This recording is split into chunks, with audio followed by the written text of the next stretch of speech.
is your quest? Hey, demigods, welcome. Back with another 2 episode reviews of Percy Jackson. Down the drain, they were pretty good. I like both of them. I definitely like the second episode way more than the first by far. And yeah, we're gonna talk about the first episode first. I mean, not first episode. I forgot which one is it. I think it's 6. But we're gonna talk about the casino scene. But the casino scene was okay.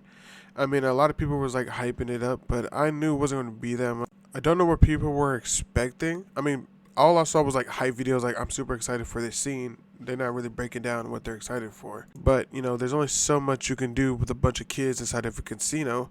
And I was wondering, like, how will they make them forget time? And they just pumped it into the air, which was a smart idea because you can't have them drinking. That would have been stupid idea to write. So I wasn't really disappointed because I came in with common sense basically. That there's not that much they're going to do. I mean, the casino scene wasn't really a casino scene like the movie was. They went full-fledged with the movie and the casino scene. More of the TV show, they didn't really treat it as a plot point, more of just a place they were going to. Like, only person that really indulged in it was Grover, and that lasted for like a few minutes. But the thing I will say, with the time passing, you go to the casino and then you realize you're there longer than you usually are. I will say with this though, they didn't really hit as much as the movie did. The surprise factor that they've been there for forever. It was more like, oh, we're in the casino, and then it was just like, oh, it's Thursday already.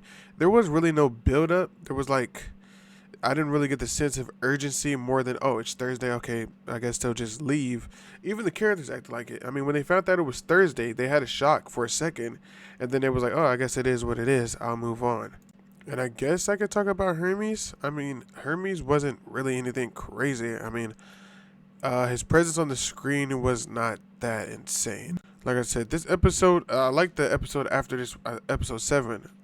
Hopefully I'm right. I like this episode, episode 7, way more than I liked 6. 6 really just felt more a lot of talking and not really moving, which isn't bad because, like I said in previous videos, one of my favorite things about Percy Jackson is the dialogue, which really still holds up to this episode. It always does. I love the characters talking.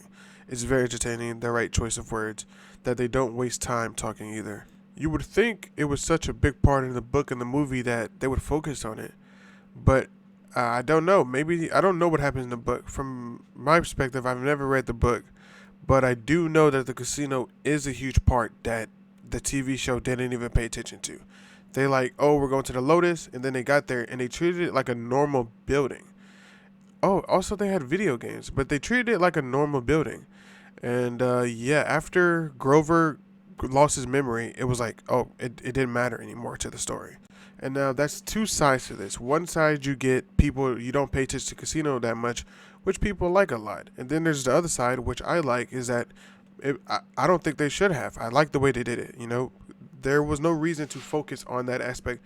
So much of them losing memory when they could have skipped it and saved time, but did not hurt the story. It's like what? It's like having sprinkles on your ice cream. Yeah, people like them and they look nice, but at the end of the day, if you eat your ice cream without sprinkles, it's still going to be the same. But let's move on to episode 7, which was definitely the best episode of the series so far. They definitely killed it with episode 7. And the reason why episode 7 was so good is because they just start moving. They start moving the plot without it feeling rushed, which was amazing.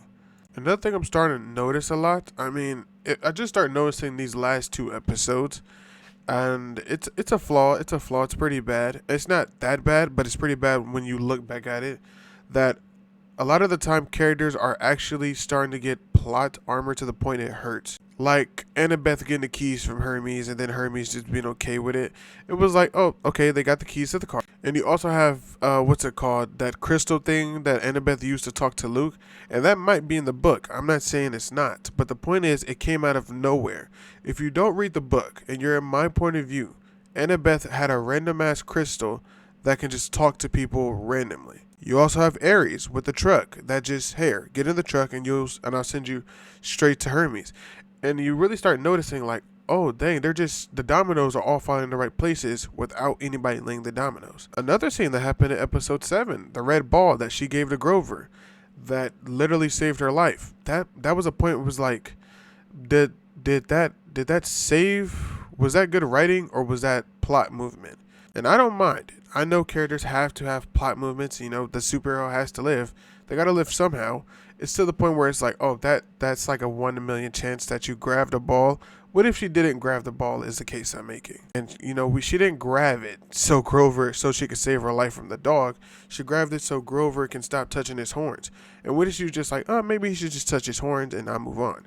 And then you got the scene where Annabeth hopped on the dog's neck and started scratching his neck to go to sleep, where she just randomly appeared up there.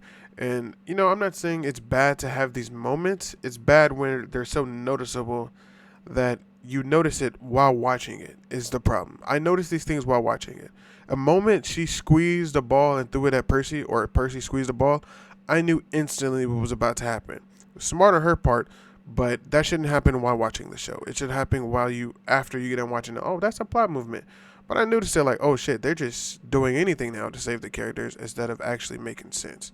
Also, there is another thing happening with people who like Percy Jackson, with two fans. There's people who instantly hate it with every bone in their body, and then there's people who adore the show and love it. I'm the person that loves the show a lot, and there's people that just hate it. And the people that hate it, they're hating it because it doesn't copy the book word from word, which is not a good reason at all. I don't agree with TV shows copying a book word for word, bar for bar, because where's the surprise? It's nice to see a live action, but where is the sense of, I wonder what's going to happen? Because I'm gonna repeat it again. I didn't read the books, but I did see the previous movie, and I got to give the show its props. Even though I can sometimes know what's going to happen, I know who stole the boat. I know that they go to Hades and don't capture his mom.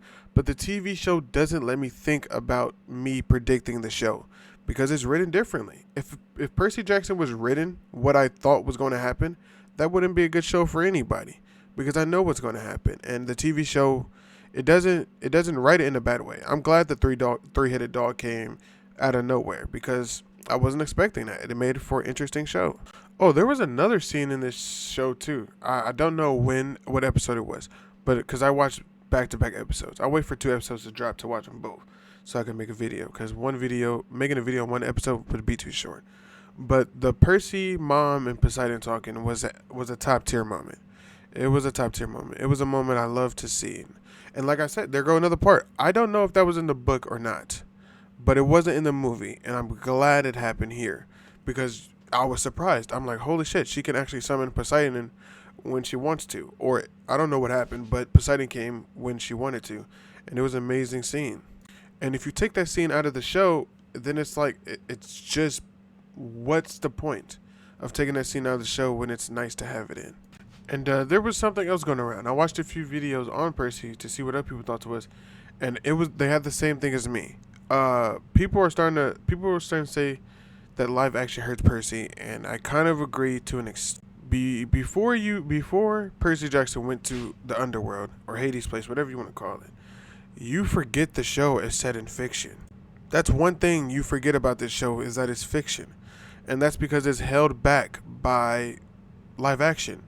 You forget that Percy could control water, and once again, I have not read the books, but I do know that in Percy Jackson books that it's a fantasy world. And you forget it's fantasy until they shove it in your face. Like when the dog got on the screen, I was hyped in a good way. Like, oh, I'm finally seeing a monster. And then what they said that Percy Jackson has a lot more monsters way before this till you've seen it. And I think what's really hurting Percy Jackson to people who read the book is that they're comparing it to the book, and that they're comparing it to the book, and it hurts them in a bad way. People are so caught up in the book that they will not enjoy the show if it's not word for word. Because basically, from what I'm getting from what people are saying, is that if you watch Percy Jackson without the knowledge of reading the book, it's an excellent show. If you watch Percy Jackson while have the knowledge of the book, they're doing a lot of stuff wrong. And that's probably why I love it, and a lot of people do, who have no clue what Percy Jackson is. And people read the book are like, you're doing this wrong, you're doing that wrong, this isn't supposed to happen. where is this and where is that, and why are characters saying these things and certain things. From what I'm hearing is that they're just doing a lot of shit wrong from the book, but it doesn't translate bad to the show. So basically, do you make everybody who read the book happy, or do you make people who haven't read the book happy? And I think you do it the opposite way. You make people who haven't read the book happy because there's more of us who haven't read the book than have. Because people who are watching the show and who loving it, yeah, this is the best way. People who are loving the show and loving it, they're not comparing it to anything, if you notice that. People who are not liking the show are comparing it to the book.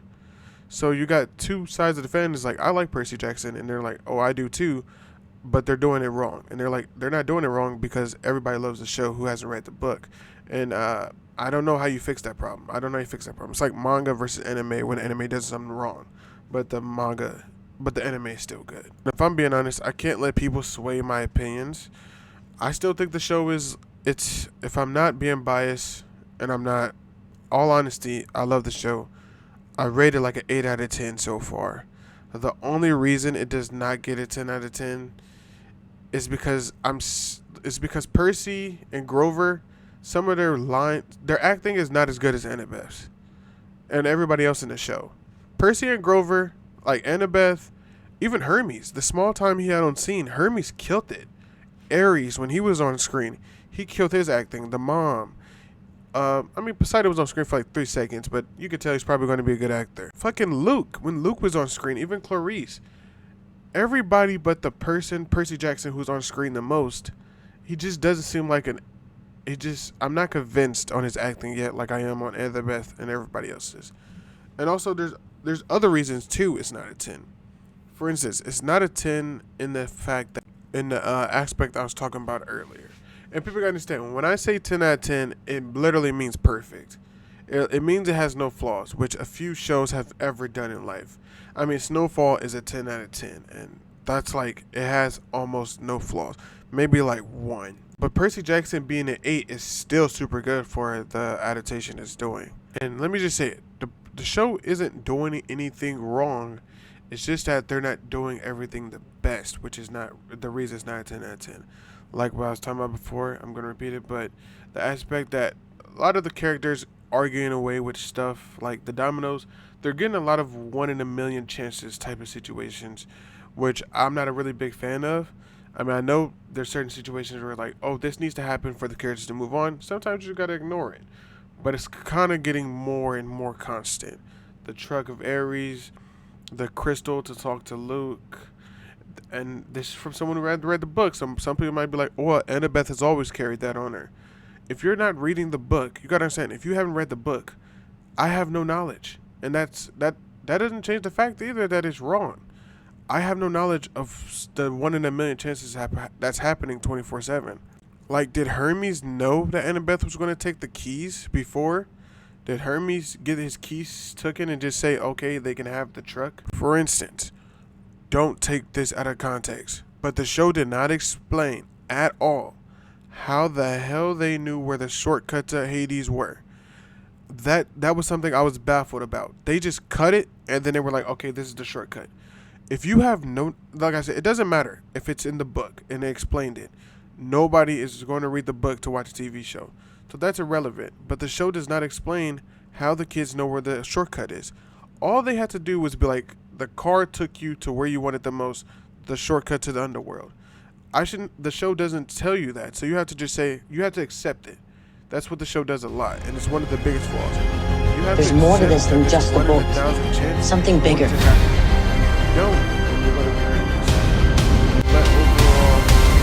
There will be war. Is your quest. Hey, demigods, welcome. We have a huge problem. Heroes' quests are world-defining events. They have made and broken empires. Percy Jackson, we've been expecting you. We saw the trailer a lot. Like, this is a big moment. This is a big moment. Percy versus Ares. For someone who hasn't read the book, I really hope that they just don't do 2 swords and a swing and call it a day. I don't know what they're going to do, but they've been hyping up this since the show was even, before the show was even out. And this might be a problem that people are going to like. they need to expand on the point of powers in this world, and that they're forgetting that the show is fantasy. So I'm hoping when Percy and Ares fight, maybe they throw in some cool shit. Maybe you could just make his sword red or something. Pick up a rock and throw it. Just do something to remember that these people are powerful and that they're gods. Because I forgot that these people were demigods, that they were gods, that they were set in the fantasy world until you're in the Hades. But that's really all. This isn't a bashing video. It's more of explaining my concerns. But thank you for everything, and peace.